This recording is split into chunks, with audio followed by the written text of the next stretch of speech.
Hi guys, welcome to Celluloid. Here we discuss about cinema and support me with your subscribes, likes, comments and shares.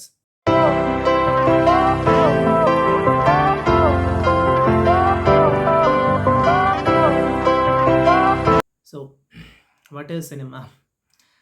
It is a reel of emotions bound together by the unknown magic. ഒരു മാന്ത്രികമായി ഇന്നും നമുക്ക് പിടികിട്ടാത്തൊരു അത്ഭുതം അല്ലെങ്കിൽ ഒരു magic, ഒരു മാന്ത്രികത കൂട്ടിച്ചേർക്കുന്ന reel of emotions ആണ് cinema. അതിൻ്റെ ഒരു സിനിമ വിജയിക്കുന്നത് സിനിമ കാണുന്ന പ്രേക്ഷകനായ യാത്രയിൽ, സിനിമയുടെ ആ യാത്രയിൽ കൂടെ കൂട്ടാൻ സാധിക്കുമ്പോഴാണ്. അതിൽ ഏറ്റവും പ്രധാനപ്പെട്ട ഒരു കാര്യമാണ് ക്യാരക്ടർ ക്രിയേഷൻ എന്ന് പറയുന്നത്. ചില ക്യാരക്ടേഴ്സ് എന്ന് പറയുന്നത് സിനിമ കണ്ട് തീർന്നതിന് ശേഷവും നമ്മളുടെ മനസ്സിനെ വിട്ട് മാറില്ല, മനസ്സിനെ കിടന്ന് വേട്ടയാടും ആ ക്യാരക്ടേഴ്സ്. അങ്ങനെ സിനിമയുടെ ആ ഒരു യാത്രയിൽ പ്രേക്ഷകനെ കൂടെ കൂട്ടാൻ സാധിക്കുന്ന ക്യാരക്ടേഴ്സിനെ ക്രിയേറ്റ് ചെയ്യുമ്പോഴാണ് ഒരു സിനിമ വിജയിക്കുന്നത്. അങ്ങനെയുള്ള കുറേ ക്യാരക്ടേഴ്സ് ഉണ്ടായിട്ടുണ്ട്, നമുക്ക് കാണാൻ പറ്റിയിട്ടുണ്ട്. എൻ്റെ 2024 അങ്ങനെ ഞാൻ കണ്ടൊരു ക്യാരക്ടറിനെ പറ്റി പറയാൻ, അല്ലെങ്കിൽ ആ ഒരു ക്യാരക്ടറിനെ പറ്റി ഡിസ്കസ് ചെയ്യാനാണ് എന്താ പറയുക the aim of this video എന്ന് പറയുന്നത്. Captain Miller, written and directed by Arun Matheswaran. പുള്ളിക്കാരൻ്റെ അതിന് മുമ്പുള്ള വർക്ക്സ് കണ്ടിട്ടുള്ളവർക്കറിയാം ആളുടെ ആ ഒരു ക്രാഫ്റ്റ് എന്ന് പറയുന്നത്. ഇപ്പോൾ സാനി കൈദ് ആയാലും എന്താ പറയുക റോക്കി ആയാലും. എനിവേസ് സിനിമയുടെ ഒരു റിവ്യൂ എന്നതല്ല ഇതിൻ്റെ ഒരു ഉദ്ദേശം. നമ്മൾ ഓൾറെഡി എൻ്റെ അഭിപ്രായം ഞാൻ പറഞ്ഞിട്ടുള്ളതാണ് നമ്മുടെ കൂട്ടുകാരുടെ ഇടയിലും ഒക്കെ. ഇതൊരു understanding that character, captain Miller എന്ന് പറയുന്ന ക്യാരക്ടർ നമുക്കറിയാം. ക്യാപ്റ്റൻ മില്ലർ എന്ന് പറയുന്നത് സിനിമ കണ്ടിട്ടുള്ളവർക്കറിയാം, ഒരു കൊളോണിയൽ പീരീഡിൽ ആണ് അതിൻ്റെ ഒരു കഥാപശ്ചാത്തലം. ഇപ്പം ബ്രിട്ടീഷുകാർക്കെതിരെ പോരാടുന്നു. ഒരു ദിവസം നേരം നിൽക്കുമ്പം ബ്രിട്ടീഷുകാർ നമ്മളെ ചൂഷണം ചെയ്യുക, അവർക്കെതിരെ പോരാടണം, അല്ലെങ്കിൽ എന്താ പറയുക അവർക്കെതിരെ അവർ അനീതിയാണ് ചെയ്യുന്നത്, അങ്ങനെ പോരാടണം. അങ്ങനെ ഒരു ക്യാരക്ടറല്ല ക്യാപ്റ്റൻ മില്ലറിൻ്റെ എന്ന് പറയുന്നത്.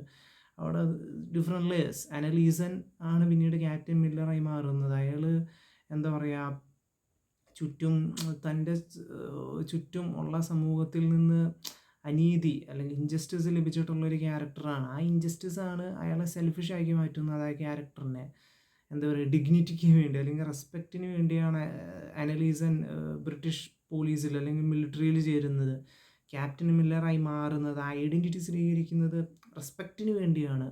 പിന്നീട് അയാൾ സ്വന്തം ആൾക്കാരെ തന്നെ വധിക്കേണ്ടി വരുന്നു. ആൻഡ് പിന്നീട് ക്യാപ്റ്റൻ മില്ലർ എന്ന് പറയുന്ന ഒരു ഐഡൻറ്റിറ്റി അയാൾ എംബ്രേസ് ചെയ്യുകയാണ്. അതിൽ ധനുഷിൻ്റെ ക്യാരക്ടർ ബ്രിട്ടീഷുകാർക്കെതിരെ പോരാടുന്ന റെബൽസിൻ്റെ ഒരു ട്രീറ്റ്മെൻറ്റ് സെൻറ്ററിൽ നിന്ന് ഇറങ്ങി നടക്കുന്ന ഒരു സീനുണ്ട്. അത് ഭയങ്കരമാണ്. ആ ക്യാരക്ടറിൻ്റെ മുഴുവൻ ഡെപ്ത് നമുക്ക് മനസ്സിലാവുന്നത് ആ ഒരു ഇറങ്ങി നടത്തത്തിലാണ്.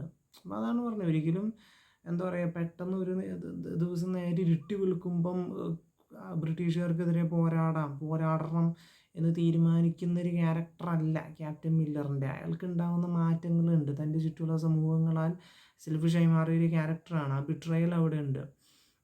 ആ സെൽഫിഷ്നെസ് ആണ് ഒരു ഐഡൻറ്റിറ്റി, ഒരു പ്രൈഡ്, ഒരു ഡിഗ്നിറ്റിക്ക് വേണ്ടിയാണ് അയാൾ പിന്നീട് ബ്രിട്ടീഷ് പട്ടാളത്തിൽ ചേരുന്നതും.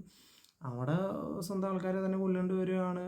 ആൻഡ് തിരഞ്ഞെടുത്ത എന്താ പറയുക പാത തെറ്റാണെന്ന് തിരിച്ചറിയുകയാണ്. അങ്ങനെ ദോസ് റിയലൈസേഷൻസ് എന്ന് പറയുന്നതാണ് ആ ക്യാരക്ടറിനെ ഷേപ്പ് ചെയ്യുന്നത്. അങ്ങനെ അപ്പോൾ സിനിമ കാണുന്ന പ്രേക്ഷകൻ സഞ്ചരിക്കുകയാണ് അനലീസണിലൂടെ. ആദ്യം അനലീസണിലൂടെയും പിന്നീട് ക്യാപ്റ്റൻ മില്ലറിലൂടെയൊക്കെ സഞ്ചരിക്കുകയാണ്. അതിൻ്റെ ഇടയിൽ അയാൾ അവിടെ സെൽഫിഷായി മാറുന്നുണ്ട്. എന്താ പറയുക ആ പണമൊക്കെ ലഭിച്ചതിന് ശേഷം നാട് വിട്ട് പോകാനാണ് നോക്കുന്നത്, ശ്രീലങ്കയിലേക്ക്. അപ്പം അവിടെ പിന്നീടും സെൽഫിഷായി മാറുന്നുണ്ട്. അപ്പം മനുഷ്യൻ്റെ ഡിഫറെൻറ്റ് എന്താ പറയുക ലൈക്ക് ഇമോഷൻസ്, അവൻ്റെ ഡിഫറെൻറ്റ് ആയിട്ടുള്ള ആറ്റിറ്റ്യൂഡ്സ്, മനുഷ്യൻ പലപ്പോഴും സെൽഫിഷാവും. അങ്ങനെ അതിൻ്റെ ഒക്കെ ഒരു പോർട്രയലാണ് ആ ക്യാരക്ടർ എന്ന് പറയുന്നത്. അപ്പം ഒരിക്കലും ഒരു എന്താ പറയുക ഒരു കംപ്ലീറ്റ് ആയിട്ടുള്ള ഒരു ഹ്യൂമൺ അല്ലെങ്കിൽ നന്മമരം ക്യാരക്ടറല്ല. അങ്ങനെ അപ്പം അവിടെയാണ് ആ സിനിമ എന്താ പറയുക ആ ക്യാരക്ടർ നമുക്ക് ഫീൽ ചെയ്യുന്നത് അവിടെയാണ്. കഥാപാത്ര നിർമ്മിതി അല്ലെങ്കിൽ ക്യാരക്ടർ ക്രിയേഷൻ അതിൻ്റെ ഒരു പൂർണ്ണതയിലേക്ക് ക്യാപ്റ്റൻ മില്ലറിൻ്റെ കാര്യത്തിൽ എത്തുന്നത് അവിടെയാണ്. അവിടെ നമുക്ക് ആ ക്യാരക്ടറിൻ്റെ ഒരു ഗ്രോത്ത് ഓരോ ഫേസിലും ഡിഫറെൻറ്റ് ലൈക്ക് ഇമോഷൻസ്, ഈ പറഞ്ഞ ബിട്രയൽ, ബ്രോക്കണാണ് ആ ക്യാരക്ടർ. ആ ക്യാരക്ടറിനെ അവിടെ എന്താ പറയുക, അവിടെ ബ്രേക്ക് ചെയ്യുകയാണ് ഡയറക്ടർ എന്ന് പറയുന്നത്. അനലീസ് എന്ന് പറയുന്ന ക്യാരക്ടറിനെ ആ ഒരു തൻ്റെ സ്വന്തം ആൾക്കാരെ കൊന്നേന്നുള്ള തിരിച്ചറിവിലൂടെ ഡയറക്ടർ അവിടെ അരുൺ മാധേശ്വരൻ ആ ക്യാരക്ടറിനെ ബ്രേക്ക് ചെയ്യുകയാണ്. എന്നിട്ട് ആ ബ്രേക്കിങ്ങിൻ്റെ അവസാനം റീമോൾഡ് ചെയ്യപ്പെടുകയാണ് ആ ക്യാരക്ടർ ക്യാപ്റ്റൻ മില്ലറായിട്ട്. അപ്പം അതാണ് കഥാപാത്ര നിർമ്മിതിയുടെ ഒരു ഇതാണ് അങ്ങനെ. അപ്പം ഇതാണ് എനിക്ക് ക്യാപ്റ്റൻ മില്ലറിനെ പറ്റി എന്താ പറയുക ഡിസ്കസ് ചെയ്യണമെന്ന് അല്ലെങ്കിൽ പറയണമെന്ന് തോന്നിയ കാര്യങ്ങൾ. അപ്പം നിങ്ങൾക്ക് എന്തൊക്കെയാണ് ഈ സിനിമയെ പറ്റി, മീൻസ് ഈ ക്യാരക്ടറിനെ പറ്റി പറഞ്ഞു. This is not a review, just ആ ക്യാരക്ടറിനെ മനസ്സിലാക്കാനുള്ളൊരു ശ്രമം അല്ലെങ്കിൽ ഒരു അറ്റംപ്റ്റ് എന്നുള്ളൂ ഈ വീഡിയോ. അപ്പം നിങ്ങൾക്ക് എന്താണ് ഈ സിനിമ ക്യാപ്റ്റൻ മില്ലർ കണ്ടിട്ടുള്ളവരാണെങ്കിൽ നിങ്ങൾക്ക് എന്താണ് ഈ ക്യാരക്ടറിനെ പറ്റി തോന്നിയിട്ടുള്ളത് എന്നത് കമൻറ്റ് ചെയ്യുക. ആൻഡ് പറഞ്ഞോണം, support me with your likes, comments, shares and subscribes. Thank U.